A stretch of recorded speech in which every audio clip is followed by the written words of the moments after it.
Guys हामी फेरि एउटा नयाँ लेक्चर लिएर आएछौँ। सिभिल सब इन्जिनियर लोकसेवाको मोडल क्वेसन हाम्रो सेकेन्ड पेपरको हो। यो एकदम चाहिँ रिपिटेड र एकदम इम्पोर्टेन्ट क्वेसन हो। धेरैचोटि चाहिँ यो रिपिट भइसकेको छ होइन। यो बागमती प्रदेश 2079मा सोधेको थियो होइन। क्वेसन के हो त भन्दाखेरि define share force and bending moment and discuss it relationship.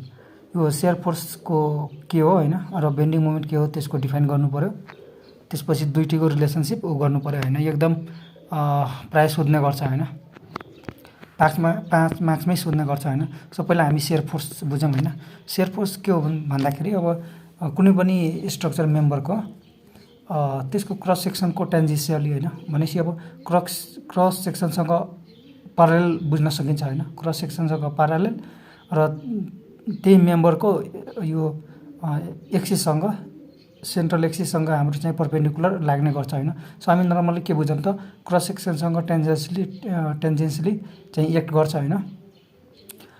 यसो हामीले प्र्याक्टिकली बुझ्दाखेरि जस्तै एउटा तपाईँ पिन लिनुहोस्, पिन दुईटै हातले समाउनुहोस् र बिचबाट अब एउटा हातले तलतिर थिच्नुहोस् र एउटा हातले माथितिर धकेल्नुहोस् होइन। भनेपछि त्यो केसमा के हुन्छ त त्यसमा सेयर फोर्स चाहिँ लाग्छ होइन। भन्दाखेरि एउटा हातले तलतिर धकेलिन्छ र अर्कोबाट माथितिर भनेपछि बिचबाट भाँचिन्छ होइन। सो त्यो के हो त हाम्रो सेयर फोर्स भइगयो। त्यो क्रस सेक्सनसँग टेन्जेन्सली हाम्रो एक्ट गर्छ होइन। अब एकचोटि हामी पढेर हेरौँ। Shear force is the force acting tangentially to the cross section होइन। क्रस सेक्सनसँग चाहिँ टेन्जेन्सली हाम्रो चाहिँ फोर्स एक्ट गर्छ होइन। त्यसपछि the algebraic sum of transverse force acting to either side of the section होइन। अब जुन ट्रान्भर्स हुन्छ क्रस सेक्सन हुन्छ त्यसमा चाहिँ हाम्रो दुईटै साइड हाम्रो चाहिँ फोर्स लाग्छ, एउटा माथितिर एउटा तलतिर होइन। भनेपछि आइदर साइडमा चाहिँ हाम्रो सेक्सनको आइदर साइडमा चाहिँ हाम्रो फोर्स एक्टिङ गर्छ होइन। अब एउटा माथितिर जान्छ भने एउटा तलतिर जान्छ। अर्को बुलेट पोइन्ट रहेको छ हाम्रो it act perpendicular the axis of member. अब मेम्बरको एक्सिस जुन हुन्छ त्यसको परपेन्डिकुलर चाहिँ हाम्रो फोर्स लाग्छ। अब क्रस सेक्सनसँग टेन्जेन्सली भइगयो र एक्सिससँग परपेन्डिकुलर भइगयो। एकचोटि हामी यहाँ कोरेर हेर्छौँ। सपोज यो यदि हाम्रो क्रस सेक्सन हो भने फोर्स हाम्रो यसरी एक्ट गर्छ होइन, टेन्जेन्सली एक्ट गर्छ। यसो बुझ्न सकिन्छ। अब जस्तै यही कुरा अब जस्तै एक्सिस छ भने सपोज अब एउटा एक्सिस म बनाइदिएँ। यसो यो क्रस सेक्सन भइगयो यो क्रस सेक्सन भइगयो, यससँग टेन्जेन्सली एक्ट गर्यो होइन। अब यो हाम्रो सेन्टर भइगयो होइन। सेन्टरसँग के हुन्छ त परपेन्डिकुलर एक्ट गर्छ होइन। योसँग परपेन्डिकुलर भयो नि त। अब यो तलबाट माथितिर हुनसक्छ या माथिबाट तलतिर हुनसक्छ होइन। सो यो परपेन्डिकुलर एक्ट गर्छ एक्सिससँग। अब यहाँ तपाईँ यहाँ उमा हेर्न सक्नुहुन्छ फिगर एउटा छ यहाँ। फिगरमा यो हाम्रो चाहिँ के दिएको छ त भन्दाखेरि यो एक्सिस दिएको छ होइन। एक्सिस दिएको छ। अब वान साइड तलतिर अनि अर्को साइड माथितिर यो बिचबाट भाँचिन्छ होइन। सो यो हाम्रो चाहिँ के हो त सेयर फोर्स भइगयो। यसले पोजिटिभ सेयर फोर्स भन्छौँ होइन। र अर्को माथिबाट तलतिर र अर्को तलबाट माथितिर यसले नेगेटिभ सेयर फोर्स भन्छ। सो यो सेयर फोर्सको भइगयो। दुईवटा कुरा यो हामीले बुझ्नुपर्ने भयो। क्रस सेक्सनसँग टेन्जेन्सली भइगयो र एक्सिससँग परपेन्डिकुलर हो। दुईवटा कुरा बुझ्यो भने भइहाल्छ। दुईवटा मेन पोइन्ट भइगयो यसको।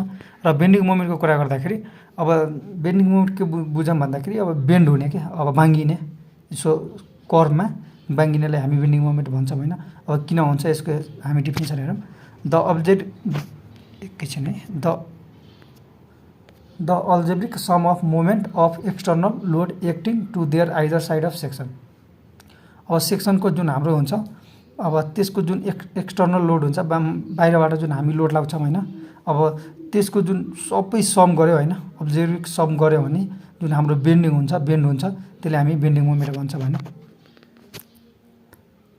भनेपछि अब जति मोमेन्ट हुन्छ सबै मोमेन्टलाई अब्जेक्टिभ सम गरेपछि जुन एक्सटर्नल लोड लागेपछि जुन बेन्ड हुन्छ त्यो सबैलाई जोड्यो भने जुन सबै जोडेपछि हाम्रो त्यो फाइनल बेन्डिङ हुन्छ होइन। त्यसलाई हामी बेन्डिङ मोमेन्ट भन्छौँ। मोमेन्टले बेन्डिङ गराउँछ त्यसलाई हामी बेन्डिङ मोमेन्ट भन्छौँ। अब एउटा हाम्रो चाहिँ यसमा चाहिँ दुईवटा हुन्छ होइन। अब यो तलतिर यसो गएकोलाई पोजिटिभ भनेको छैन, खास यसले चाहिँ हाम्रो स्याङ्गिङ भन्छ। र अर्को चाहिँ हाम्रो माथितिर यसो गएको छ यसले नेगेटिभ भन्छ, यसले चाहिँ हाम्रो हगिङ भन्छ होइन। सो पोजिटिभ र नेगेटिभ बेन्डिङ मोमेन्ट भइगयो। अब दुईटैको रिलेसनसिपको कुरा गर्दाखेरि यो एकदम मजाले बुझ्नुपर्ने हुन्छ होइन। अब अब यो हाम्रो चाहिँ रिलेसनसिप सेयर फोर्स र बेन्डिङ मोमेन्टको भन्दाखेरि मेन के हुन्छ त हाम्रो the rate of change of bending moment के हुन्छ त हाम्रो सेयर फोर्स हुन्छ हैन। The rate of change of bending moment is shear force हुन्छ। अब त्यो कसरी प्रुभ गर्ने हामी यहाँ अहिले हेर्छौँ। अब यसमा हामी के गर्छौँ कन्सिडर के गर्छौँ त यो पढ्दै अनि फिगर हामी एक्सप्लेन गर्छौँ हैन। Let us consider a simply supported beam AB carrying UDL W per unit length. एउटा हामी चाहिँ सिम्पली सपोर्टेड बीम हामी चाहिँ कन्सिडर गर्छौँ जसमा यो हाम्रो हिन्ज भएको एउटा रोलर भएको हैन ए र बीमा। त्यसपछि यो सिम्पली सपोर्टेड बीम हो र एबी हैन र यसमा क्यारिङ युडियल अब युनिफर्म डिस्ट्रिब्युटेड लोड डब्लु चाहिँ हाम्रो युनिफर्म डिस्ट्रिब्युटेड लोड भएको युडियल डब्लु र टोटल लेन्थ भनेको एलमा टोटल लेन्थ एल भएको हैन टोटल लेन्थ एल भएको। अब त्यसपछि यसमा अब यो बीमको हाम्रो एउटा सानो सानो टुक्रा हामी चाहिँ सानो एउटा टुक्रा पार्छौँ हैन। भने अब हेर्नुस् let c and d be the 2 point on the beam at distance delta h दिएको छ हैन। डेल्टा एच अथवा डेल्टा एल भन्दा कुनै फरक परेन जेले नै डिनोट गर्नु पाइयो। अब डेल्टा एचले डिनोट गरेको छ फ्रम इच अदर भनेको छ दुईटैबाट। अब डेल्टा एचको डिस्टेन्सको एउटा सानो टुक्रा हामीले सिडी भनेर सिडी पोइन्ट एउटा हामीले टुक्रायो हैन। भनेपछि अब यो एबीलाई एकदम सानो टुक्रा एउटा पार्यौँ हामीले एकदम मसिनो टुक्रा जसमा हामी चाहिँ एउटालाई सी भन्यौँ एउटालाई डी दुईटा पोइन्ट भएको हैन। र यसको लेन्थ भनेको डेल्टा एच भएको हाम्रो डेल्टा एच भनौँ अथवा डेल्टा एक्सै भनौँ न डेल्टा एक्सले हामी डिनोट गरेका छौँ। र यसको पनि हाम्रो के लोड के हुन्छ त युडिएल नै हुन्छ डब्लु किलोमिटर पर मिटरमा हैन। र अब सी पोइन्टमा हाम्रो चाहिँ माथितिर हाम्रो चाहिँ एउटा भी सेयर फोर्स लाग्छ। त्यसपछि मोमेन्ट एम हुन्छ। त्यसै गरी डी पोइन्टमा हाम्रो moment m plus delta m हुन्छ। त्यसै गरी अब सेयर फोर्स हाम्रो तलतिर हुन्छ हैन एउटा एकातिर माथि गएपछि अर्कोतिर तलतिर हुन्छ हैन। अब यसमा चाहिँ हाम्रो भी प्लस डेल्टा भी हाम्रो सेयर फोर्स भएको। अब सी तिर भी मात्र छ माथितिर अनि एन्टी क्लकवाइज मोमेन्ट छ। त्यसै गरी अब डी पोइन्टमा हाम्रो चाहिँ के रे यसमा क्लकवाइज छ हैन। सी पोइन्टमा क्लकवाइज हाम्रो मोमेन्ट छ र यो डीमा चाहिँ हाम्रो एन्टी क्लक भएको moment m plus delta m र सेयर फोर्स भनेको तलतिर हैन नेगेटिभ जनक छ तलतिर गएको छ भी प्लस डेल्टा भी हाम्रो सेयर फोर्स भएको। यति कुरा बुझेपछि यहाँ सबै के रे यो यहाँ हाम्रो सबै लिखितमा सबै यहाँ दिएको छ। Let c and d 2 point on the beam at distance delta x from each other and the shear force and bending moment at c is denoted by v shear force र एम भनेको bending moment र therefore the shear force and bending moment at point d र point डीमा shear force र bending moment भनेको अब shear force v plus delta v अनि bending moment भनेको M plus delta M respective as shown in फिगरमा देखाए जस्तो। अब हामी के गर्छौँ त हामी चाहिँ डी पोइन्टमा taking moment at point d. अब डी पोइन्टमा हामी चाहिँ यो डी पोइन्टमा हामी चाहिँ बसेर मोमेन्ट निकाल्छौँ हैन। अब डी पोइन्टमा बसेर मोमेन्ट निकाल्दाखेरि अब हामीले एउटा एजुम गर्छौँ के त क्लकवाइजले हामी पोजिटिभ ल्याछौँ हैन। क्लकवाइजले पोजिटिभ लियौँ अब टोटल समेसन अफ मोमेन्ट के हुन्छ त हाम्रो 0 हुन्छ। अब डीमा हाम्रो 0 भयो हैन। So total summation of moment हाम्रो के भयो त 0 भएको। और अब हेर्नुस् अब यतातिरबाट हेर्छौँ हैन। अब यो भीले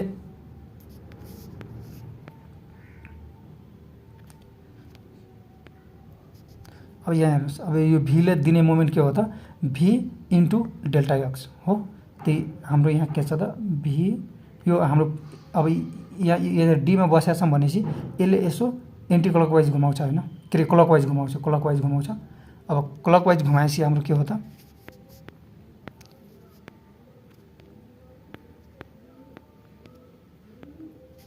अब यसले क्लकवाइज घुमाउने भयो हैन। पहिले एउटा त यम भएको मोमेन्ट सिधा यम हामीले लेख्छौँ हैन। यसमा लेन्थ दिनु परेन किनकि अलरेडी मोमेन्ट नै दिएको छ सो मोमेन्ट भएको। अनि अब यो भीले त अब यसो क्लकवाइज घुमाउँछ हैन। भीले क्लकवाइज घुमाएपछि हामी पोजिटिभ लिन्छौँ। सो भी इन्टु डेल्टा एक्स हाम्रो गरेपछि यो पोइन्ट डीमा बसेको छ अनि यो भी फोर्स भएको र टोटल लेन्थ भनेको डेल्टा एक्स अनि फोर्स इन्टु लेन्थ भनेको त मोमेन्ट हो हैन। सो भी इन्टु डेल्टा एक्स गरेपछि हाम्रो के भएको त यो क्लकवाइज घुमाएको कारण यहाँ प्लस ल्याछौँ हामीले। त्यसपछि अर्को कुरा भन्दाखेरि अब यो लोडले पनि दिने भयो। अब टोटल लोड भनेको के हुन्छ त डब्लु इन्टु डेल्टा एक्स भनेपछि अब जुन इन्टेन्सिटी दिया हुन्छ अब डब्लु किलो न्युटन पर मिटरमा दिएको छ भनेपछि 1 मिटरमा डब्लु छ भनेपछि डेल्टा एक्समा कति हुन्छ त W into delta x so यो यसले चाहिँ एन्टी क्लकवाइज घुमाउने हुन्छ हैन। एन्टी क्लकवाइज घुमाउने भएको कारणले गर्दा यसलाई नेगेटिभ लिन्छौँ। W minus W into delta x अब यो लोड भइगयो। अब डिस्टेन्सको कुरा गर्दाखेरि यो सेन्टरबाट डी सम्मको हामी डिस्टेन्स लिन्छौँ हैन। यहाँ सेन्टरबाट यति यो डी सम्मको डिस्टेन्स लिन्छौँ हैन। सो हाम्रो के हुन्छ त यो डेल्टा एच के अरे एच ल्याछौँ हैन, डेल्टा एच बाई 2। अब हामीले किन लेन्थ लाइनमा डेल्टा एच ल्याछौँ। सो लोड कति के भएको त हाम्रो डब्लु इन्टु डेल्टा एच अनि लेन्थ कति भयो त डेल्टा एच बाई 2 अनि यो एन्टी क्लकवाइज घुमाउने भएको कारणले माइनस ल्याछौँ। सो यति कुरा हाम्रो यो भइगयो, यति कुरा भइगयो। र फेरि अब यो यता डी को मोमेन्ट हेर्दाखेरि डी को मोमेन्ट पनि यसले एन्टी क्लकवाइज घुमाइरहेछ हैन। यतातिर एन्टी क्लकवाइज घुमिरहेछ, यता घुम्नेलाई क्लकवाइज, यतातिर घुम्नेलाई के अरे यसो घुम्नेलाई क्लकवाइज भयो र यता उल्टो घुम्यो भने यसलाई चाहिँ एन्टी क्लकवाइज भन्छौँ हामी। यसो उल्टो घुम्यो भने एन्टी क्लकवाइज।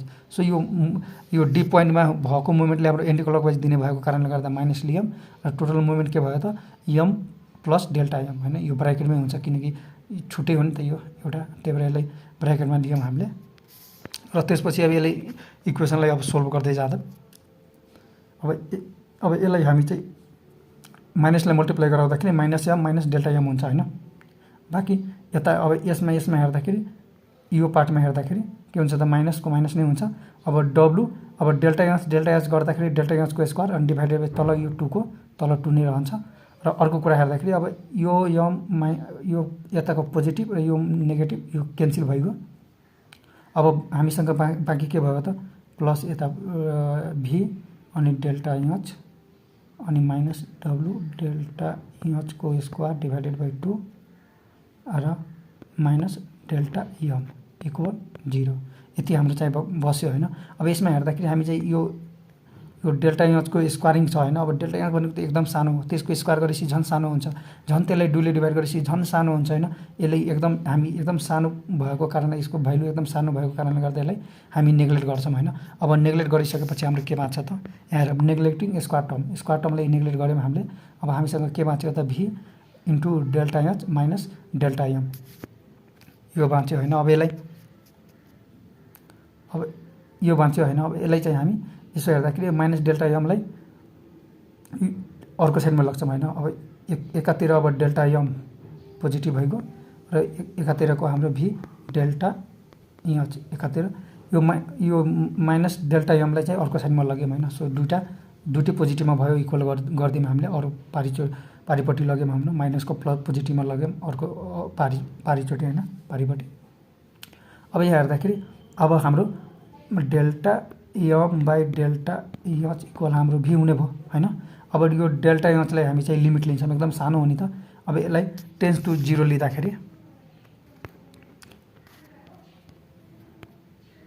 अब लिमिट यसलाई डेल्टा एचलाई हामी लिमिट 0 लिँदाखेरि हाम्रो के हुन्छ त अब डिएम बाई डिएच भयो, DM by DH equal V. So यो के हो त rate of change of moment, यो मोमेन्टको लेन्थको रेस्पेक्टमा यो मोमेन्टको डेरिभेटिभ भइरहेछ हैन। So rate of change of bending moment M भनेको त बेन्डिङ मोमेन्ट हो, इक्वल के हुन्छ त सेयर फोर्स हुन्छ। सो हामीले के भन्छौँ यहाँ the rate of change of bending moment is equal to shear force. यही हाम्रो रिलेसन हो।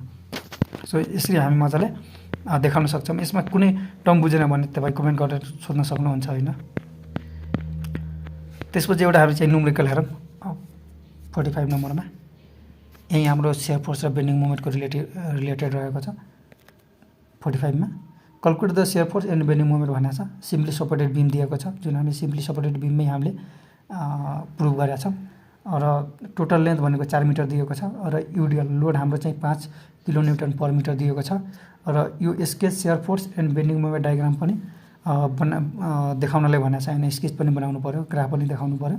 Calculated value with calculated value हामीले जति क्याल्कुलेट गर्छौँ त्यो भ्यालु सहित हामीले सेयर फोर्स र बेन्डिङ मोमेन्टको एउटा ग्राफ बनाउनु पर्यो। सो पहिला हामीले एकर्डिङ टु क्वेसन हामी हेरौँ।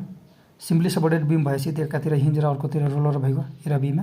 र हामी इन्टेन्सिटी के छ त 5 किलोमिटर पर मिटर र लेन्थ टोटल 4 मिटर छ भनेपछि अब यसमा हामी के गर्छौँ त दुईटै साइडमा रिएक्सन निकाल्छौँ हैन। अब रिएक्सन हेर्दाखेरि अब सिम्पली सपोर्टेड बिम छ हैन। टोटल लोड हामीले के गर्छौँ त डब्लु इन्टु यल गरेपछि हाम्रो टोटल लोड निस्किन्छ हैन।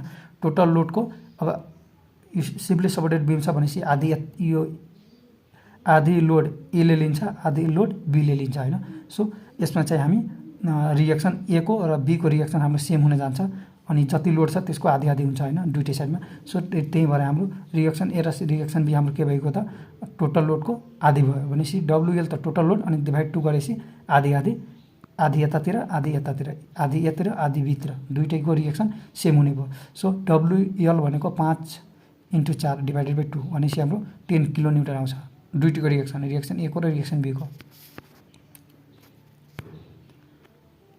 त्यसैगरी अब शेयर फोर्सको कुरा गर्दाखेरि अब शेयर फोर्स त अरू यतातिर केही छैन भनेपछि हाम्रो जति रिएक्सन हुन्छ त्यति नै हाम्रो शेयर फोर्स हुन्छ। सो शेयर फोर्स ए को शेयर फोर्स हाम्रो रिएक्सन जति छ त्यति नै हुन्छ 10 किलो न्युटन नै हुन्छ। र बी को कुरा गर्दाखेरि अब बी को लेफ्टतिर हाम्रो सबै लोड छ भनेपछि यो माइनसमा हुन्छ हैन, त्यही माइनसमै हुन्छ तर जति रिएक्सन हुन्छ त्यति नै हुन्छ हैन। र सेन्टरको कुरा गर्दाखेरि सेन्टरमा हाम्रो के हुन्छ त रिएक्सन 0 हुन्छ। जस्तै यसलाई थोरै बुझाउँदाखेरि सपोज हामीले एउटा यहाँ पोइन्ट बनाउँछ हैन, अब यो तल यताको लोड त हाम्रो तलतिर लागिरहेको छ हैन, यता पोइन्ट बनाउँछौँ। अब ए को हाम्रो रिएक्सन हाम्रो WL/2 भएको ए को हैन।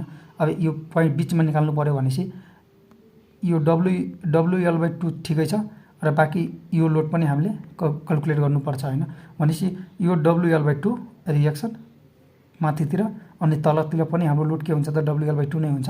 सो दुईटै क्यान्सल हुन्छ अनि त्यही भएर हाम्रो के हुन्छ त यो 0 हुन आउँछ। शेयर फोर्स सेन्टरमा के हुन्छ त 0 हुन्छ, यहाँ 0 हेर्न सक्नुहुन्छ तपाईँ।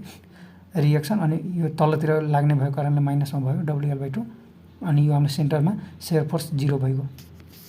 त्यसैगरी बेन्डिङ मोमेन्टको कुरा गर्दाखेरि यो दुईटै पोइन्टमा ए र बी कुनामा ए र बीमा हाम्रो चाहिँ बेन्डिङ मोमेन्ट 0 हुन्छ हैन दुईटै कुनामा। सेन्टरमा के हुन्छ त म्याक्सिमम हुन्छ। अब यसो हामीलाई थाहा छ जहाँ शेयर फोर्स म्याक्सिमम हुन्छ के रे शेयर फोर्स मिनिमम हुने ठाउँ हाम्रो के हो त बेन्डिङ मोमेन्ट म्याक्सिमम हुने हो। बेन्डिङ मोमेन्ट कहाँ म्याक्सिमम हुन्छ भन्दाखेरि शेयर फोर्स जहाँ मिनिमम या म्याक्सिमम हुन्छ। सो बिचमा हाम्रो शेयर फोर्स त 0 थियो, त्यही भएर हाम्रो बिचमा के हुन्छ त सेन्टर लाइनमा बेन्डिङ मोमेन्ट म्याक्सिमम हुन्छ र ए र बीमा हाम्रो बेन्डिङ मोमेन्ट 0 हुन्छ। सिम्पली सपोर्टेड बीमको हाम्रो यो रुल चाहिँ हो हाम्रो हैन। ए र बीमा हाम्रो बेन्डिङ मोमेन्ट 0 हुन्छ र सेन्टरमा हाम्रो शेयर फोर्स 0 थियो तर बेन्डिङ मोमेन्ट सेन्टरमा म्याक्स हुन्छ। सो यो सिम्पली सपोर्टेड बीमको हाम्रो बेन्डिङ मोमेन्ट म्याक्स हुने भनेको WL²/8 हुन्छ हैन। सो W भनेको 5, L भनेको 4 अनि डिभाइडेड बाइ 8 गरेपछि हाम्रो total 10 kilo newton per metre माग्छ हैन। अब यसको शेयर फोर्स र बेन्डिङ मोमेन्ट डायग्राम देखाउँदाखेरि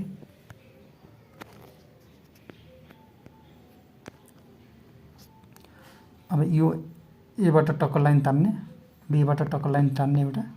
अब एमा हाम्रो 10 किलो न्युटन पोजिटिभमा छ हैन र सेन्टरमा 0 छ शेयर फोर्स र यो बीमा हाम्रो चाहिँ नेगेटिभ 10 किलो न्युटन छ। अब नेगेटिभ लेख्नु परेन तर यसलाई तलतिर देखाउने, पोजिटिभलाई माथितिर देखाछ र नेगेटिभलाई तलतिर। टक्कर यो हाम्रो चाहिँ शेयर फोर्स के हुन्छ त युडिएलको लागि हाम्रो चाहिँ सिधा लाइन नै हुन्छ हैन। सो सिधा लाइन भएको कारणले गर्दा अब माथिको पोजिटिभ भएको तलको नेगेटिभ भएको यति शेयर फोर्स। र बेन्डिङ मोमेन्टको कुरा गर्दाखेरि पोइन्ट एमा र पोइन्ट बीमा त 0 छ, 0 र बिचमा म्याक्सिमम छ, त्यही भएर यसो हाम्रो चाहिँ यो यसको कर्भ हुन जान्छ हैन, प्याराबोलिक बन्न जान्छ। सो बेन्डिङ मोमेन्ट हाम्रो युडिएलको लागि प्याराबोलिक हुन्छ। सो यति गरेपछि हाम्रो सकिन्छ र भ्यालु पनि लेख्दिनु 10 किलोमिटर पर मिटर, यसको पनि 10 किलो भ्यालु सहित हाम्रो चाहिँ ग्राफ देखाउनले भनेको थियो हैन। सो यति छ। अब नबुझेको कुराहरू तपाईँ कमेन्ट गर्न सक्नुहुन्छ। अहिलेलाई यति नै। Thank you very much.